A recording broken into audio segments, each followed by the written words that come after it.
Well, Lee, thank you very much indeed, first of all, for that introduction. And I also want to thank you for your suggestion that I give this lecture. It's a very interesting political time, and I'm delighted to have the opportunity to do so.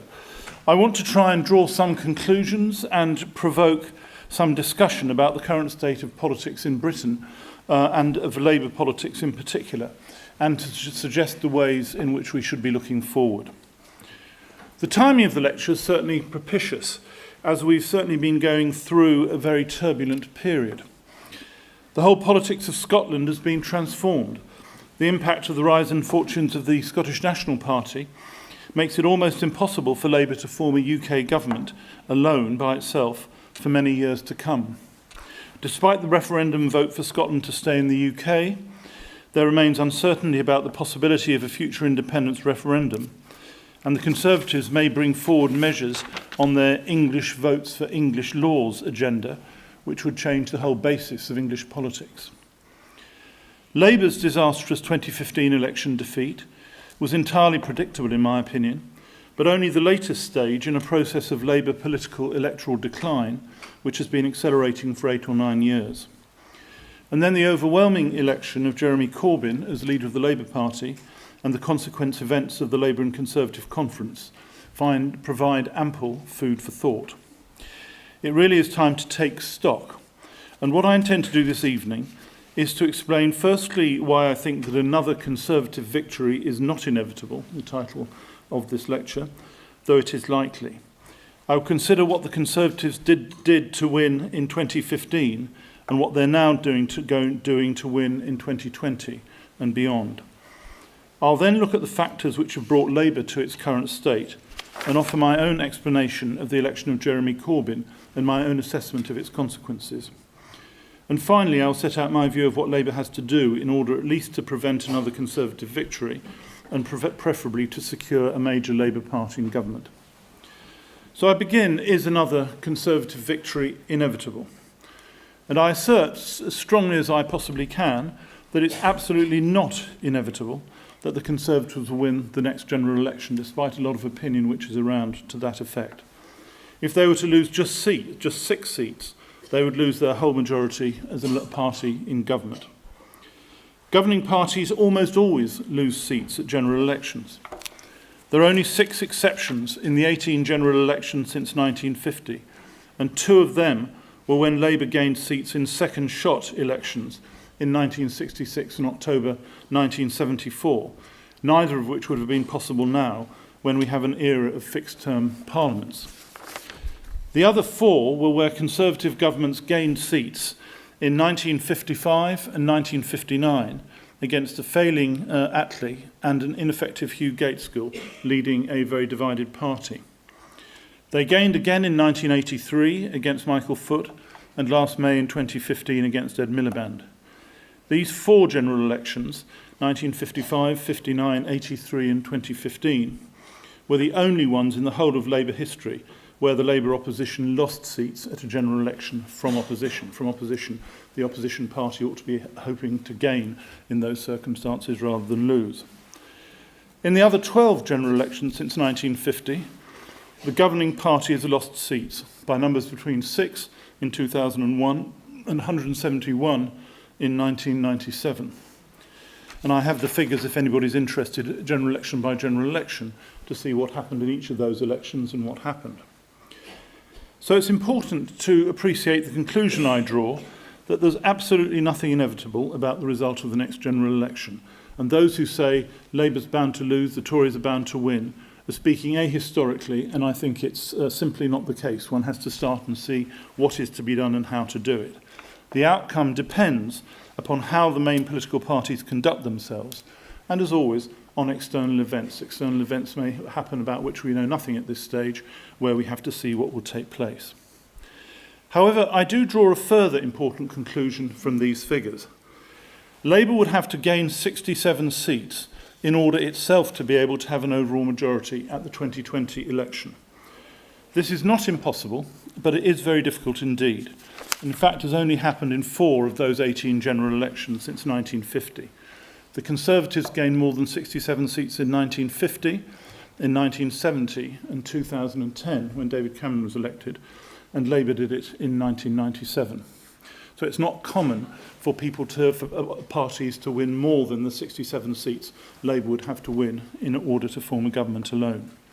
And I conclude it's highly unlikely that Labour will be able to gain an overall majority, even if the Conservatives do lose theirs. And so the consequence of that conclusion, I think an important conclusion, is that as well as thinking about how to gain seats and how to encourage the Conservatives to lose seats, not necessarily to Labour, Labour has to think now about how it might be able to combine with other political parties in order to take power from the Conservatives and put in place an alternative government to that which is now the Conservative government. This is, of course, extremely difficult in British politics. In 2015, the general election we had this year, the Conservatives were able to exploit very successfully the fears which many people had about a possible Labour-Scottish National Party association in government, and fears about that in the last weeks before the election were a dominant factor in many people's decisions about how to vote. It was certainly an important consideration in determining helping the Conservatives to get their overall majority. But careful thought and discussion about the realistic alternatives facing Labour need to be on Labour's strategic agenda, in my opinion, right now. I return to this point later this evening, but I simply mark up that I think it's an important consideration for us to think about. And of course, another important consideration is that Labour isn't facing a static Conservative government, which is much the same as it was. The Conservatives have moved very rapidly since May this year, since their general election victory, to establish their control of the national political debate and to push Labour onto the margins of British politics. All of you here will recall how successfully they did that in 2010, after their 2010 victory. At that time, their preoccupation was to consolidate the view that Labour was simply not competent to run the national economy, that Labour had caused the world financial crash in 2008, and that the British people couldn't trust a Labour government with their money and economic future, and they worked extremely hard after the 2010 election to dominate that agenda. Labour was distracted in those early period after the 2010 election, as it has been this year, by their own leadership election. And the Conservatives ruthlessly, relentlessly, I would say from my partisan position dishonestly, made the case that Labour was hopeless with the economy and essentially won that argument with the British people. For reasons which I still can't explain, Labour wholly failed to contest the Conservative misrepresentations and colluded in the Conservative argument that the whole period of Labour government from 1997 to 2010 was fundamentally hopeless. The Conservatives were given a complete free run, which they exploited mercilessly. For me, that came home in its starkest possible way at the end of the general election campaign, at the leader's BBC Question Time in Leeds, when Ed Miliband, the party leader, wasn't able to deal with a straightforward question from the audience about the deficit, and it brought home the economic issues that were there. I remember as I was watching it being shocked about how it proceeded. The Conservatives have learnt from that success of 2010, and in my opinion they're doing that again right now. This time their claim is that they've replaced Labour as the party which deals with the concerns of working people. That is the argument that they're making. Illustrations of the so-called living wage, which George Osborne announced in his budget, raising tax thresholds to exclude from tax people working on the minimum wage, and David Cameron's commitment yesterday to attacking poverty. This approach is reinforced by other leading Conservatives.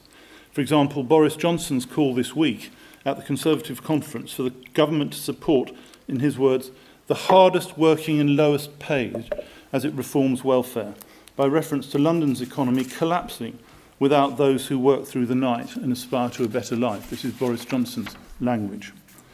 The Conservative pitch was perhaps most clearly exemplified by George Osborne's speech at the Conservative Party conference, where he claimed that the Tories had created, in his words again, a new centre ground and were, quote, now the party of work, the only true party of Labour.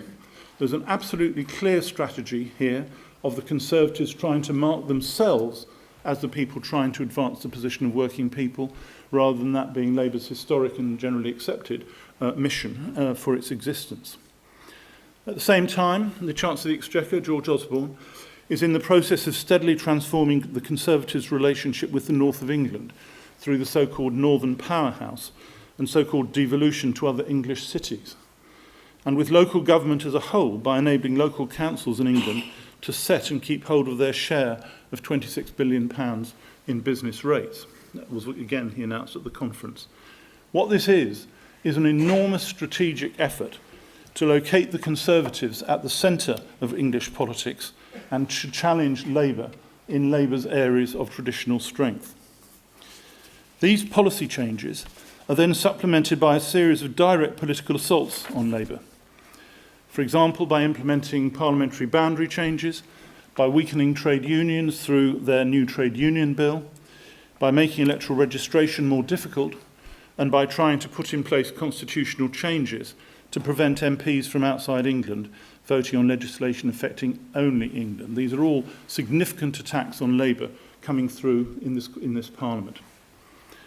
Of course, the path I've described, and it is the Conservative strategy, is not a straightforward one for the Conservatives.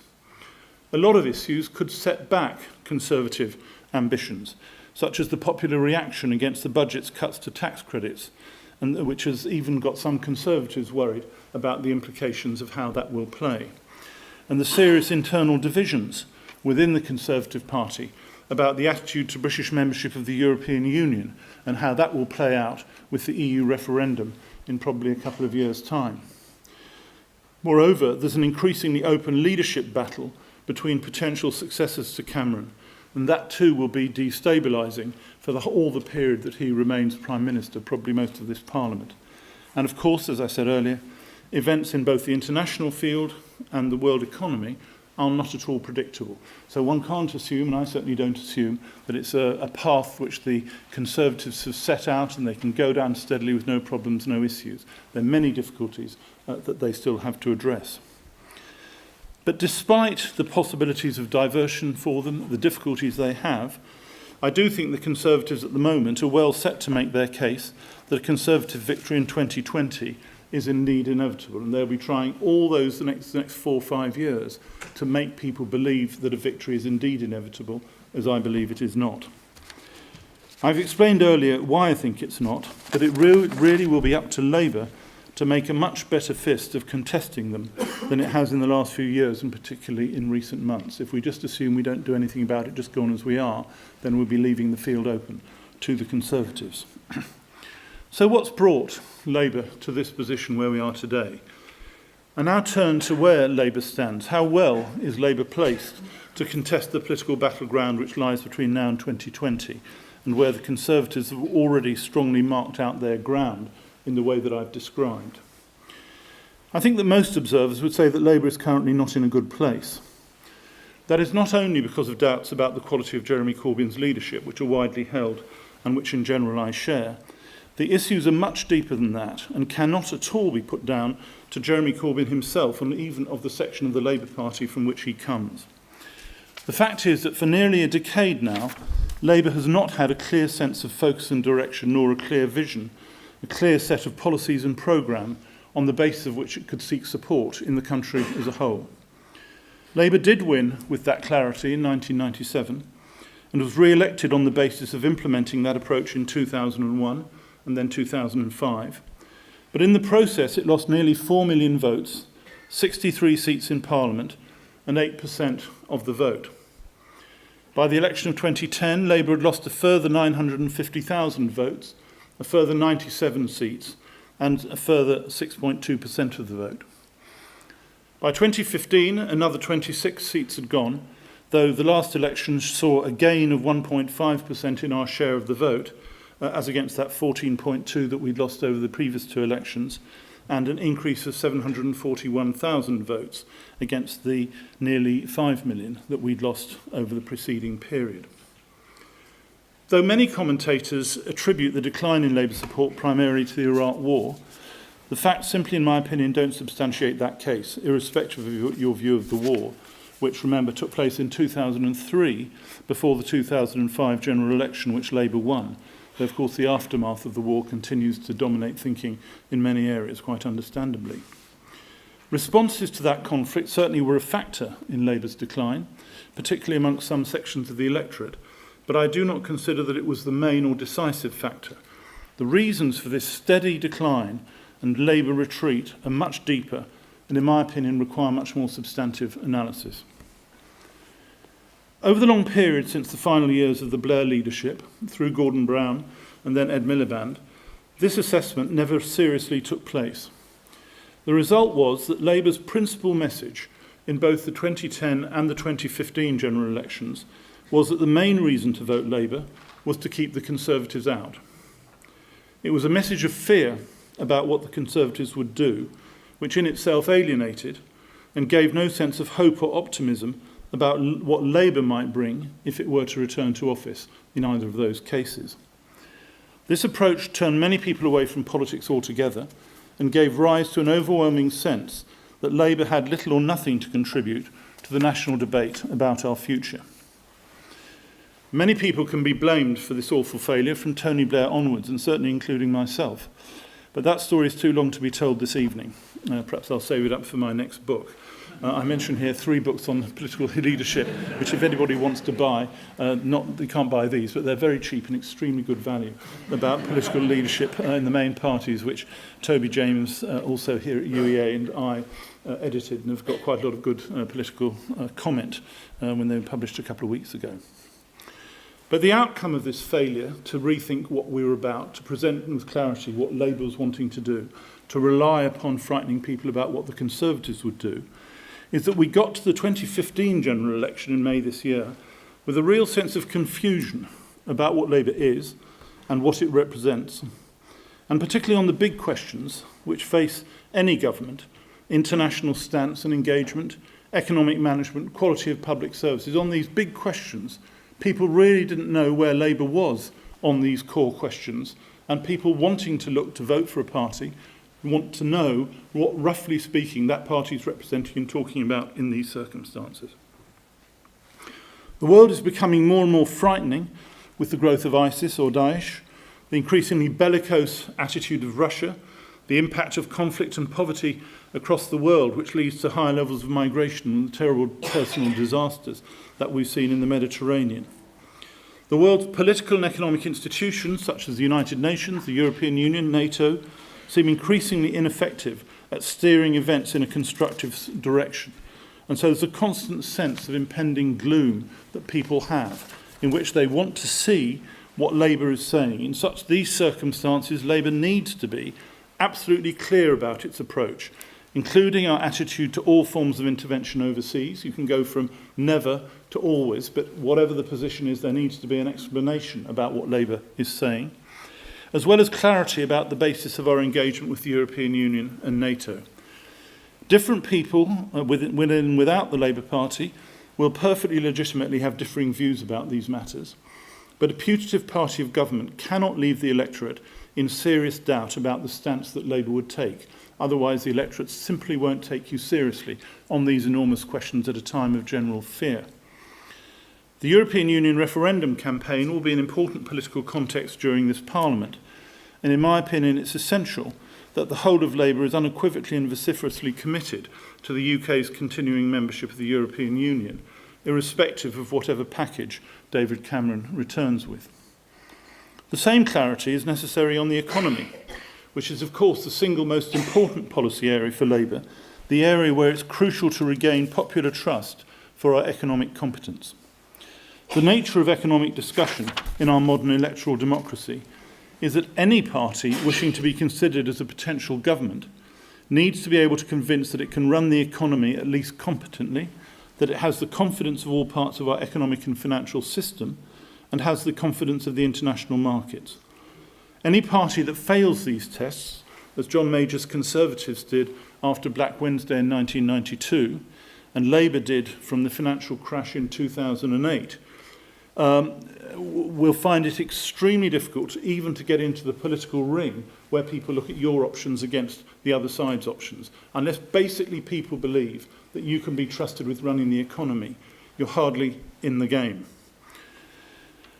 Then, having got into that ring, it's our job to persuade the electorate of the superiority of our policy proposals, of course. but odd policy snippets like freezing electricity prices for a period or some form of rhetorical analysis won't do the political job which is necessary of convincing people that we are a solid, strong, capable party able to deal with the economic situation. Labour cannot and should not assume that there'll be another financial crisis whilst the current government is in office. That would in any case certainly be bad for the country. But Labour's priority number one is to set about convincing all sections of economic opinion that Labour has an approach to economic governance which commands confidence. In its whole history, in the whole history of Labour, it's only from 1997 until about 2007 that voters have had confidence in Labour to manage their economic destiny. You go back to the Great Crash 1931, to the devaluations of 45 to 81, to the IMF crisis, to the winter of discontent. Labour in government has been associated with incompetence in economic management historically. I don't say this is justified, by the way. I think in many of the cases, Labour did absolutely the right thing in those circumstances, and the Tories got the benefit afterwards. But I'm not talking about fairness in this discussion. But it's not until the first period of the Blair-Brown governments that we did succeed in gaining confidence of people that we were able to run an economy effectively. And unless Labour can get that level of confidence back by 2020, which we certainly didn't do in either 2010 or 2015, Labour will not even be in the ring at the election contest. Similarly, Labour's account in relation to important concerns such as immigration, welfare, quality of public services, particularly health and education, needs to be clear and unequivocal. The appropriate policy and programme in all of these areas, our international stance, the economic, the particular policy areas, is of course very difficult to find indeed. Any organisation, and certainly a political party, is bound to include a wide range of different, even strongly opposing opinions about each of these questions. That's bound to be the case. It's the case in any healthy organisation. But it has to be done. Finding that appropriate policy programme has to be done, difficult though it is. The electorate won't be wooed by a combination of nearly incredible attacks upon the Conservative enemy and romantic words about a fantasy future, which appears to have little basis in reality. As I say, Labour needs a hard-headed, practical approach to all of these subjects, which it can advance with confidence as a reason to vote for Labour, not a reason to vote against our opponents. Continuing uncertainty, obfuscation and fudge on these hard questions simply will not cut the mustard. The electorate will simply not be convinced that Labour can be trusted to govern the country if it's not clear about its approach to dealing with the serious challenges we face. The uncertainties are made greater, more problematic, by the fact they come on the back of nearly 10 years of Labour vagueness and short-term thinking, which has been manifest in much of the political debate over this period. In some of these areas, as I argued in my Too Difficult Box lecture here and then the book, we may well need to seek common ground with the Conservatives to make the necessary changes which our society wants to see. That's certainly true of government proposals on things like the Northern Powerhouse and the National Infrastructure Fund, but may also be true in areas like social care in old age and welfare reform. Labour's best approach in relation to many of the policy approaches I described earlier, through which the Conservatives are trying to occupy the centre ground of British politics, may well be to work with them on that centre ground rather than simply attacking from the margins. I don't say that's universally the right approach, but it's what should be considered when you look at each of these particular policy areas and come to the view as to how we should deal with them. Now, Labour needs this kind of approach, which I concede completely is very difficult. Whoever is its leader, if any of the other candidates had won, I would have said exactly the same things as I'm saying this evening. Indeed, if any other person was there. It's a key problem. The problems go back to well before 2015. The current candidates for the leadership election in 2015 don't bear themselves the responsibility for a great deal of that. And anybody who tells you that, for example, Jeremy Corbyn is the person who's caused all these problems is simply wrong. He is not the person. He didn't bear responsibility at that time. But the development of the thinking I'm talking about is the core requirement for all the Labour Party in the coming months. But leadership does matter as well. All the polling evidence is that the nature of the 2015 defeat, though primarily down to Labour's economic incredibility, was very much reinforced by the weakness in the eyes of the public of Labour's leader, Ed Miliband. We have the same problem now. It's no secret that I didn't vote for Jeremy Corbyn in the recent leadership election, but it's important to understand why he had such an outstandingly good result, and at least to respect the reasons for that result. I identify 4 complementary factors which led to his success. First, as I argued in the Too Difficult box, the failure of mainstream politics in general across the world has developed a mood of alienation from conventional politics, mainstream politics. This worldwide feeling is not about left or right, but is a kind of cuddly protest none of the above movement. It believes that mainstream politics is self-absorbed, self-serving, corrupt, and offers no means of dealing with popular concerns about issues like economic globalization, immigration, welfare reform. I think this emotion lies behind groups as politically diverse across the world as the Tea Party in the United States, Syriza in Greece, Marine Le Pen's Front National in France. In this country, I think the sentiment was expressed in the Scottish National Party successes in the referendum and very great anti-Westminster feeling, and before the general election of UKIP. Alex Salmond, Nicola Sturgeon and Nigel Farage are all in their ways attractive figures, not to me I hasten to add, but to many people, in their own ways. And they're unburdened, all of them, by the compromises of government office. And they were able to add this general sense of disaffection to their own brand, Scottish independence, rejection of the European Union, or whatever. Second to this general feeling was added a particular rejection of the sense of Labour failure over the last decade for the reasons that I set out earlier. Corbyn came over as the only candidate of change for Labour members. Both Cooper and Burnham came across as more of the same candidates, continuing the image of Brown and Miliband. Liz Kendall came across as merely continuity Blair when she desperately needed to be the credible candidate of change and a new start. None of these 3 ran a campaign which convinced that they had any sense of the kind of change that's needed, and so they all failed to set out an alternative vision of change to that offered by Jeremy Corbyn. Third, Corbyn himself, benefiting enormously from that sentiment for change, significantly moderated his overall message to make himself an easy vessel for people to express their frustrations. That was the case throughout the campaign and has continued through the Labour conference. He appears, and many people like it, for good reason, to be seeking to promote the kind of open, tolerant and refreshing debate which Labour very much needs. Large numbers of people, when they stop me in the street and ask me about all this, say he's the man who's going for change, for debate, for opening things up to how people should be. And I think he benefited from that sentiment. In my opinion, however, he is in fact a ludicrous vessel for the hopes of the disaffected. He's not actually a voice of change.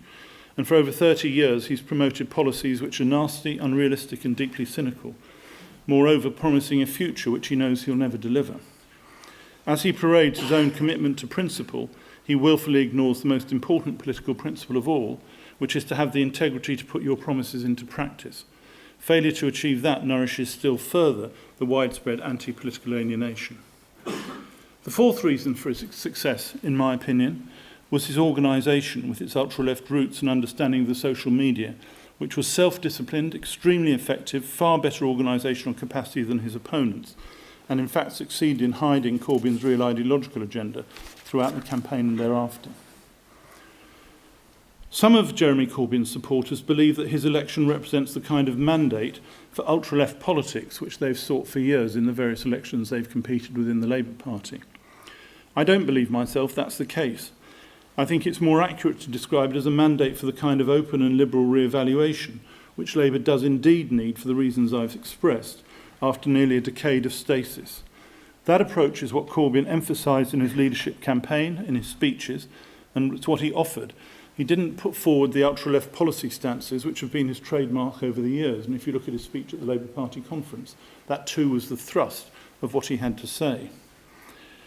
His apparent decency and openness contrasts sharply with the, in my opinion, justified reputation for doctrinaire bullying of his political associates, John MacDonald and Diane Abbott.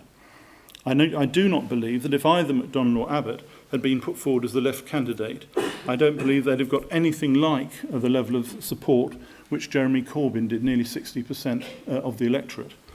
Indeed, Diane Abbott secured only 16.8% compared to that 60% in the contest for Labour's candidate for the Mayor of London. And in the national deputy leadership contest, the candidate who was supported by all Corbyn's allies, Angela Eagle, secured just 16.2% of the vote, again in contrast to the 60% which Jeremy Corbyn was able to secure. So I believe the rest of the Labour Party should treat Jeremy Corbyn's victory as a mandate for the necessary wholesale debate about Labour's future vision and direction, rather than a simple victory for the hard left.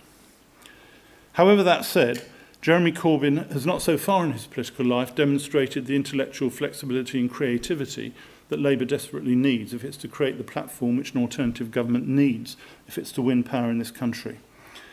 I think the reverse is true. He's basically held the same views for over 30 years and not changed in the light of the very substantial changes which have taken place over that period. Indeed, he seems to respond to John Maynard Keynes' famous dictum, "When the facts change, I change my mind. What do you do?" by taking pride in his self-styled principled refusal ever to change his views.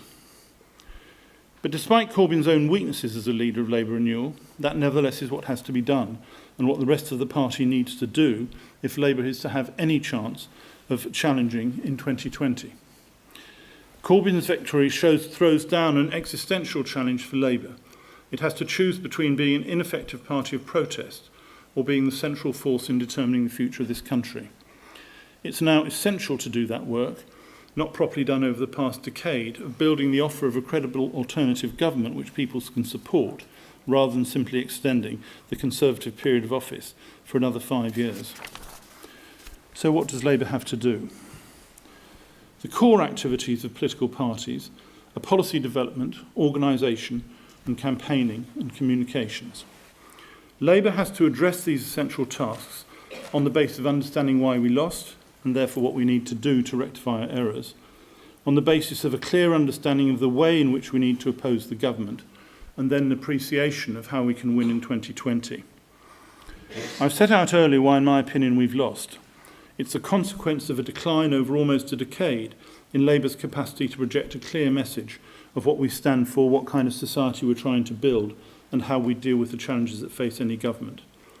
That's been particularly acute in the economic area, but it does extend to our international stance and our approach to increasing the quality of and access to public services.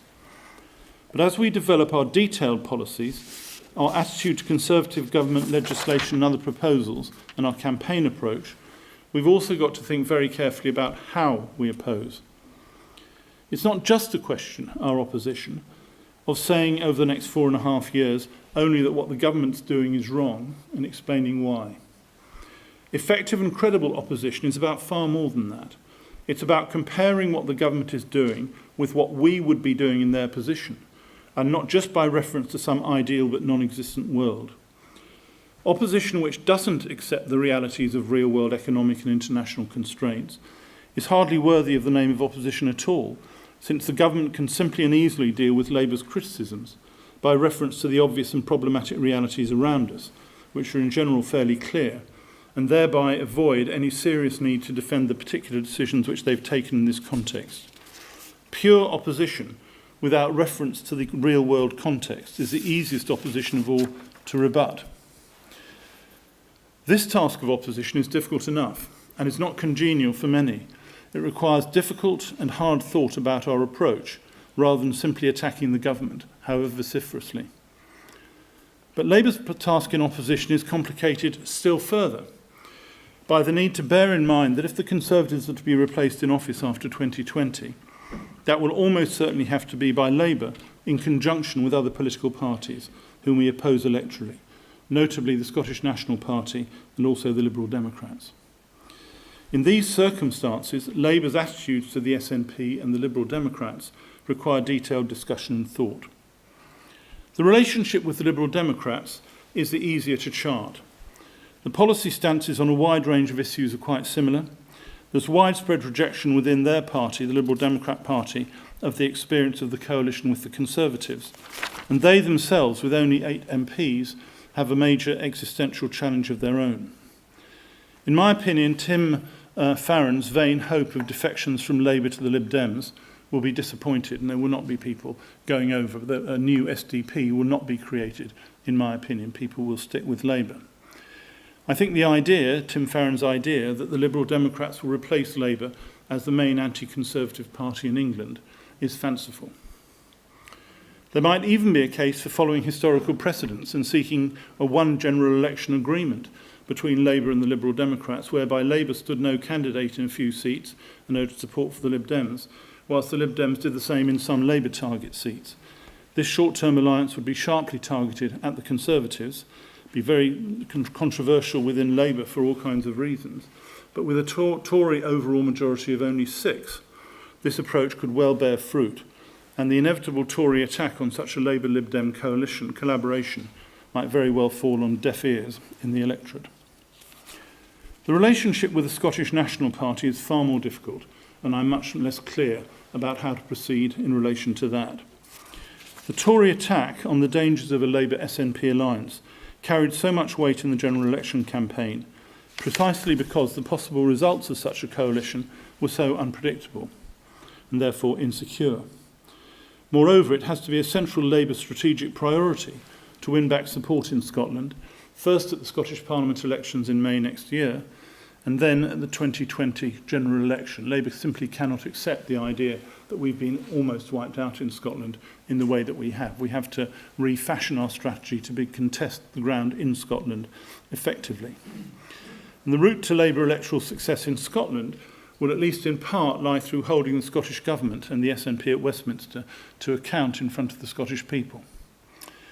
As I say, I don't have conclusive answers here, except to say the issue has to be tackled if Labour is to have any chance of being in government after 2020.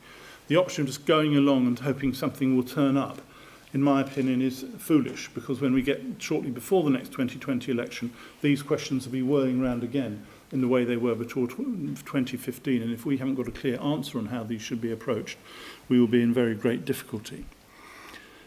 My preliminary thoughts, they are only preliminary, are that Labour should go hell for leather to take Scots' seats in the Scottish Parliament off the SNP next May, that we should only think seriously about our future relationship after then, but that we'll need to be absolutely clear about our attitude to the SNP, our relationship with them, by about 2018, 2 years before the general election, to explain publicly what that is in a very clear way, rather than it coming up, catching us all as a surprise.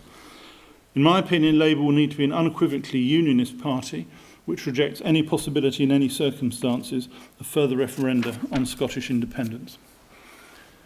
Finally, in its own organisation, Labour needs to display the virtues which it wants people to respect in government. Its parliamentary candidates in winnable seats must have strong local standing, be diverse and inclusive in their behaviour, and must themselves individually be entirely credible representatives of Labour locally, owing their allegiance to the local constituency rather than to any Labour faction or group. Labour needs to reject decisively any efforts to make parliamentary selection a factional battleground, as it has been sometimes in the past, as selections are likely to take place across the country because of boundary changes. In my opinion, the past conduct of Jeremy Corbyn and John McDonnell in previous phases of this is not reassuring in this context, but I do think inner Labour conflict will be suicidal in these areas. At the same time, the trade union relationship needs to be put on the right footing, so the trade union relationship is recognised for what it should be, support, not control. These tasks of renewing Labour in policy and programme, in its organisation, in its campaigning and communications, are a massive task for any party leadership, though they're achievable, indeed essential, if Labour is indeed to have a chance of winning power in 2020. I am sceptical, I make no secret of it, about the capacity of the newly elected leadership to achieve this. But nevertheless, everyone in the party should, in my opinion, throw their whole effort into trying to make it happen, particularly in relation to the alternative governmental policy agenda, which everybody can discuss widely and put forward their thoughts as to where we should be going. We need to beware the false dawns of by-election victories, good opinion polls, success in local elections, including those in Scotland, Wales and London next May. These tests are all essentially referenda on the government in power, and so Labour should win them all well. But good results, as happened between 2010 and 2015, can disguise the reality, which is the general election is not a referendum on the government, but a choice between two alternatives, and people make their choice, and we have to make sure our alternative stands up when people come to make their decision on the situation. Labour has to make sure that when it's examined on this basis in 2020, it passes the test. I emphasise that though it's a tough challenge, it is one that, in my opinion, is attainable, and that the inevitability of a Tory victory is quite wrong. But the burdens that places on Labour to really think through how it behaves, what it does, how it faces up to this next 4 or 5 years are immense. I'm sorry if I've given a rather bleak account of the state of affairs, but I hope that it provokes conversation, and Lee, I'm very happy to have discussion, questions and answers, or whatever, in whatever way anybody would like. Back in August at the Edinburgh Book Festival, Anthony King was quite interesting. He was saying the thing that was wrong was the decline of political parties into small inward-looking groups, and that this was very dangerous because they could be extreme, and much better would be if MPs could deal directly with the electorate and see politics in that light. Well, certainly things happened then when the Labour Party, the party itself, seemed to take over and alienate the electors. So in those Anthony King terms, the disastrous happened.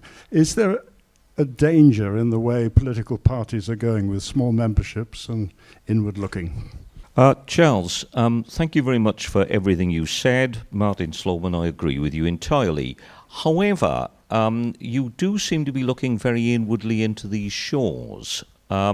My view is that if we are going to create this new narrative, this new dialogue, it's going to be with other people in other countries looking internationally, taking a lesson from the Corbynista campaign and actually communicating across national boundaries to our people who share the same perspective as us in places like Australia, Singapore, Scandinavia, you name it. I mean, we have been incredibly introspective in our approach to politics in the Labour Party. Charles, I'm fascinated by your suggestion of a potential partial pact between Labour and the Lib Dems, which is something also that Caroline Lucas and myself have been calling for with the addition of the Green Party and Plaid Cymru, who need to be considered because, of course, the Conservatives won 11 seats in Wales, which is double their majority right there. Obviously, I think this is a great idea, and I'm encouraged to hear you putting it forward. But my question is this. Do you think that the idea is viable unless Labour has a strong commitment to constitutional reform, including electoral reform? Didn't the 2015 general election demonstrate that the electoral system is broken, not least in Scotland, where, of course, Labour did, not too badly and won only one MP? So will you be endorsing proportional representation? Do you think that the Labour Party should do so? Okay, 3 interesting questions. Firstly, on the decline of political parties.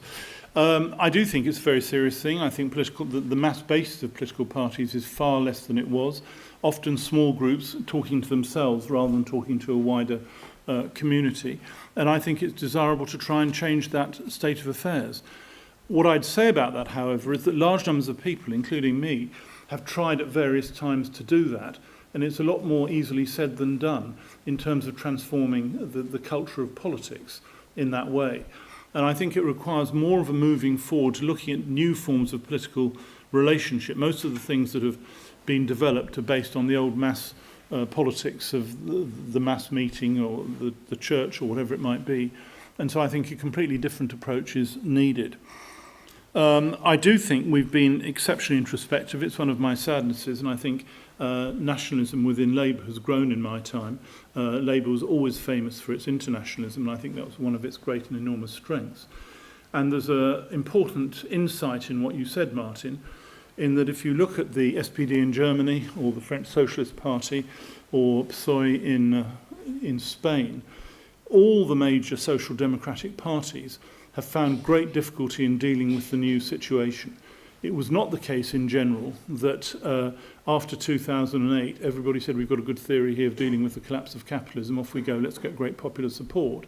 In fact, if it happened at all, that happened on the mass movements of Syriza and others in relation to particular areas, but that ran into the brick wall of reality when, of course, Syriza succeeded in getting elected. And I think that thinking about it internationally is entirely correct and very important. I'm not sure, and this sounds appalling, how much we have to learn from, for example, the German SPD. I mean, they're saved in this process by the idea of the Grand Coalition, which has been a very strong element in German politics for a long period of time. And so the German SPD is in office today and has senior ministers in relation to that. I did wonder at one point whether the last 2015 election might lead to a grand coalition in Britain between Conservatives and Labour, almost impossible to imagine. But I do think there are issues of this type. But certainly we've got to learn from other countries. We've got to talk to other countries about dealing with the massive transformations in the economy which are there. I've always supported, Rupert, the alternative vote. I campaigned for a yes vote on the alternative vote referendum.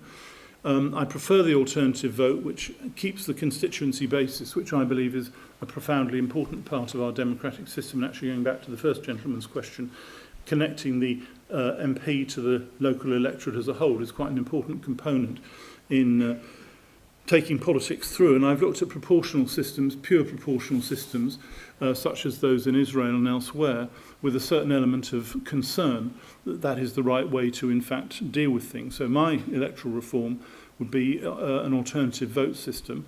As you know, if you have an alternative vote system where people put their votes in priority, that promotes discussion between parties as to where votes should be transferred in the event of people dropping off the bottom. And I think that's a beneficial thing. I think you want more discussion between parties rather than less. And I think the Labour firsters who say we're only going to do it by ourselves and never talk to others are wrong. I think we have to find ways of talking to others, and it's very difficult. The culture of British politics doesn't encourage it. But I think the alternative vote would be the best way to get there. What about AV+? I don't support that. The AV+ system, which Rupert asked about, is the system in Germany, which implies you have a constituency election for some MPs, but then that's topped up according to the proportion of votes cast. That operates in the Scottish Parliament at the moment, or a form of it does. I don't like the idea of having different MPs with different responsibilities, one set with responsibilities to their own constituency and another set with responsibility to their political party. I think it's not the right way to go. It's perfectly legitimate. Lots of perfectly reasonable people think it's a good way to go, but I don't. John Cowan, chair of Norfolk European Movement. I noticed you didn't touch on your speech about where the role of the in-out referendum on the potential European Union sort of stands in relation to Jeremy Corbyn's leadership and the wider spectrum of the political left and left of centre movement. I don't know if you have any points on that. Hello, Gwyneth Boswell. Thank you for a interesting and wide-ranging analysis, Charles. The one thing you didn't mention was the pernicious influence of the overwhelmingly right-wing press on public opinion. What on earth do you think Labour can do about that? You made one glancing reference in your speech to the trade unions, and I just wonder whether you have underestimated the Labour relationship with the trade unions as a factor, both in the way the Conservatives built up the fear factor before the last election, presenting Ed Miliband as the creature of the unions, and so on and so forth. And also, beyond that, from people of my generation who remember the 1970s, where the unions were directly opposed to the government of Jim Callaghan. They had the opportunity to cooperate with him, but they turned it down. I just wonder how you can, you said briefly, the idea was to change the relationship from one of control to one of support. Quite how would you go about that? Okay, firstly on the referendum, I did make John a reference to it as something as part of the international situation, and I do think it's exceptionally important that Labour is clearly going for a yes unequivocal vote in the referendum. I think that even if Cameron was to succeed in taking the elements of the social chapter out of British legislation in his package which he renegotiates, which I would be totally opposed to, I would still say we should be in the European Union. And the fundamental reason for that is, I think, as I said earlier, that the problems of the world are becoming more international, more complex, more difficult, and we need better systems of international government to deal with the issues which are there, whether it's security issues like the situation in the Ukraine or in Syria, whether it's economic issues. I think one of the real reasons for the 2008 financial crash was the failure of international governmental organisations to establish proper arrangements for these things. And it's a long, long way we're coming from behind to build these institutions. What we're seeing with the EU at the moment is almost a complete stationary position. There's almost no sense in which the EU is saying, right, we're going to try and work to solve this particular problem or that particular problem. And I think you need to develop, sorry, not you, one needs to develop more coherent ways of working internationally in that framework. You asked about it particularly in the context of Jeremy Corbyn. I was alarmed to see that he thought there was a serious possibility of us not campaigning for a yes vote in the referendum. I think that would be very, very damaging indeed. My impression, I was down at the Labour Party conference last week, is that that possibility isn't really on the agenda now, that he's accepted the overwhelming body of opinion within the party on this question. But we shall have to see. But I think if we send a message to the British people that we're unclear about where we stand on the EU referendum, that just makes those problems I've described worse rather than better. The two other questions just bring up, well, there's an anecdote and a reality. Media. Why didn't I mention the media? I stand second to no one in my hatred and contempt for the media, having been hacked and been through the High Court and having had a whole series of issues about the media. But I think it's also too easy an alibi for politics, and certainly for left politics, to say it's all the media. It's not all the media. We have to look at ourselves as to where we are and what we're doing as well. I published a lecture a couple of years ago about what I thought we should try and do in relation to the media, develop professional standards and so on. And I think it's a great shame that out of the hacking inquiry, we didn't get an independent statutory framework, which is what I think should have happened. And David Cameron eventually caved in on that particular proposal, which I don't think inhibits press freedom directly. Those, of course, there's other people who take different views about that. But I suppose I think thinking about the media as our problem won't win us the election. I just think we have to really think about the other things more broadly about where it is. Otherwise, we descend into a position where that's the case. I remember saying to Tony Blair once in his office, as you're about to leave office, you are in the best position of all to take on the British media and how we deal with that. And he acknowledged that, and he made a speech shortly before he finished as Prime Minister.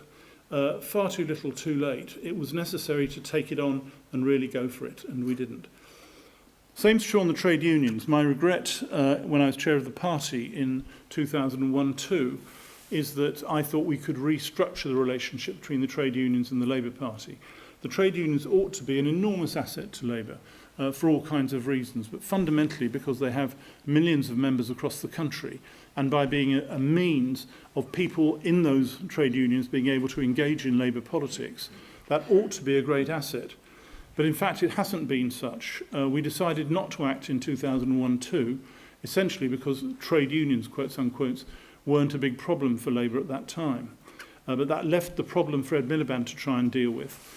And though he tried to deal with it, he didn't do it well enough, which led to some of the problems in our own leadership election that we've had.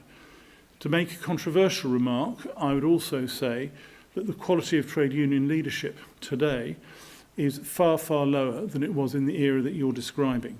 Jack Jones and Hugh Scanlon, there were many critics of them, of course, but they were high-quality individuals trying to see what they could achieve for their members, which after all is what their job was, in trying to deal with the pay settlements and so on of that time. And though at the end of the day it led to the winter of discontent and the problems around that, I'm afraid I blame Jim Callaghan more for the timing of that general election than the trade unions for causing the winter of discontent. But there's a very good analysis of this in the book about Labour leaders just here, where Peter Kellner has written the piece on Jim Callaghan, talking about his approach in the time. You've already sort of spoken about the fact that you quite clearly didn't campaign for Jeremy Corbyn as leader of the Labour Party. If he were to make it to the 2020 election, would you be happy campaigning on his behalf? Yes, we mentioned Scotland, but I think Labour would be in power now if the Scots nationalists hadn't been so influential. And this would be, in fact, Labour traditionally had a stronghold in Scotland, didn't it? My question is also about Scotland and the SNP. I couldn't agree more that one of the reasons for the failure was the public's fear, or parts of the public's fear, about the undue influence the SNP might bear. But you've also said that on the one hand, we would have to work with the SNP, which I think you're right about. On the other hand, you've said you're staunchly pro the union, which I'm now beginning to be inclined to think is a lost cause. And thirdly, you said we're going to have to compete in the forthcoming Scottish elections. So I would be really grateful if you could clarify how we're going to persuade a rather inspirational leader like Nicola Sturgeon to work with Labour to form the sort of alliance that we obviously need to be able to win another general election. Okay, 3 good questions. Firstly, on Corbyn, I don't know if he'll still be leading the Labour Party in 2020. For the reasons I implied in my lecture, I think if he is, Labour will find it very difficult to win the election, and I think it's likely the Conservatives will form an overall majority. I would take refuge, as far as my own conduct is concerned, that I'd be voting for my own Member of Parliament. At the moment, I'm living in Cambridge, and my own Member of Parliament was Daniel Zeichner, which was a Labour gain on the election night, and I'm very happy to vote for Daniel. Could I put my hand on my heart and say that I'd be happy to see Jeremy Corbyn in 10 Downing Street? I couldn't, actually, is the truth. And for what it's worth, I know large numbers of people, including deep Labour people, who have that view, and that is a reality. And it's not me saying that, leading other people to take that view. That is a view which people have. And that is a problem that Labour has.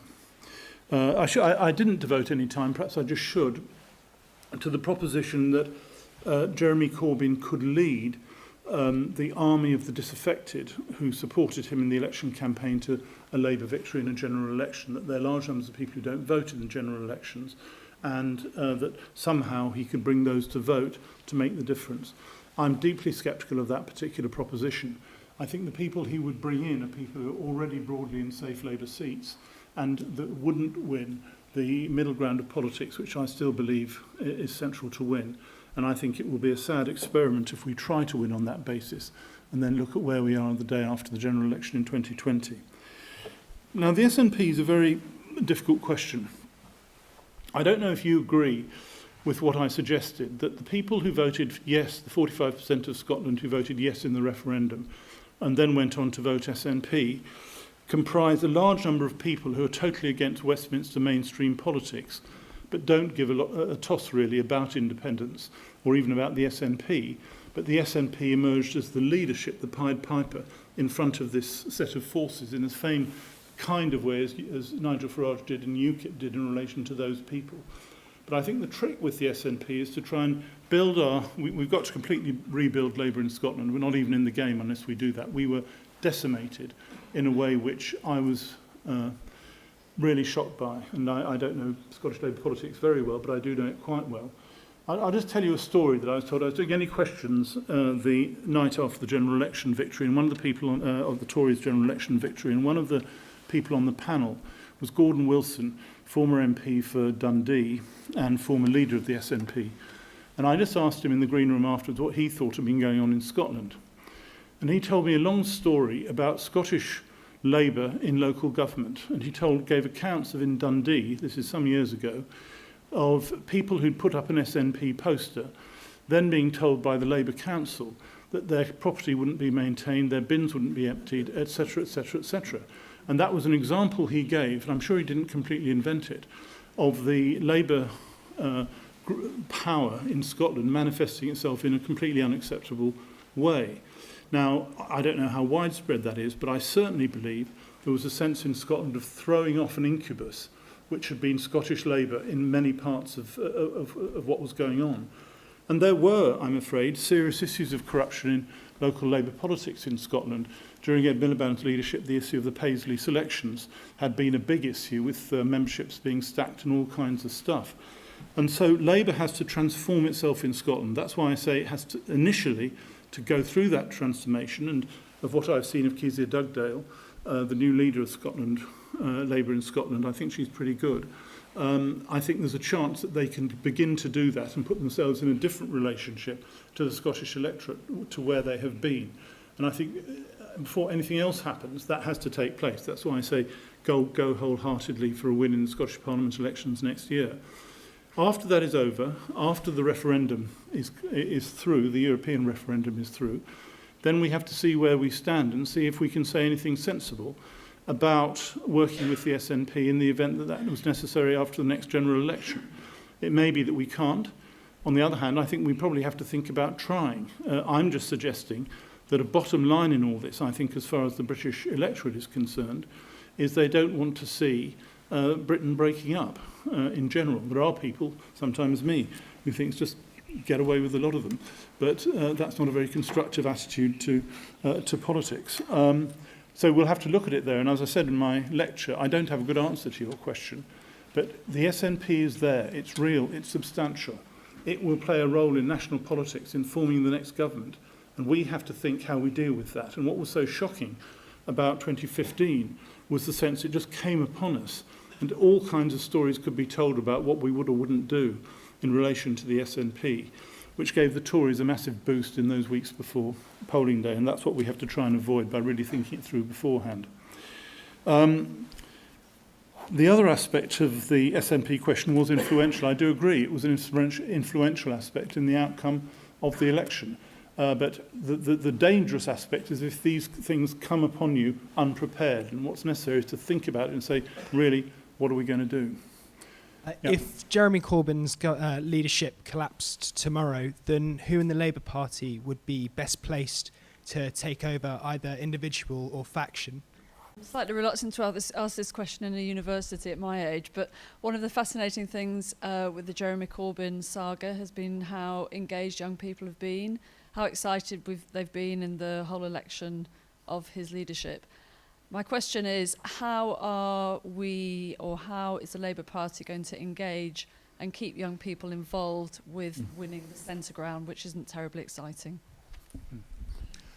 Actually, that was pretty much the question I was going to ask. So if I may make a second point, it is that I take the view that the success of the SNP in Scotland may have had as much to do with the fact it was perceived as a more socialist party than a nationalist party. The Scots had rejected the independence vote, but still voted very strongly for the SNP on, I believe, a socialist platform.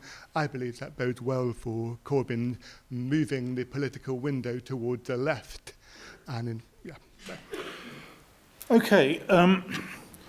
Firstly, I should say there is no faction which has got an alternative to Jeremy Corbyn. He has been elected overwhelmingly. It would be quite foolish of anybody to elevate themselves and say there's somebody else on hand to move in those circumstances.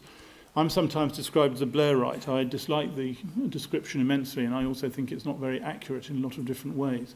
But there's been pieces in the papers that there's been groups of Blairites plotting away, and we've got somebody under a table. Here's the chap. That's what is going to happen. That isn't the case. And I can't tell you who would be an alternative leader.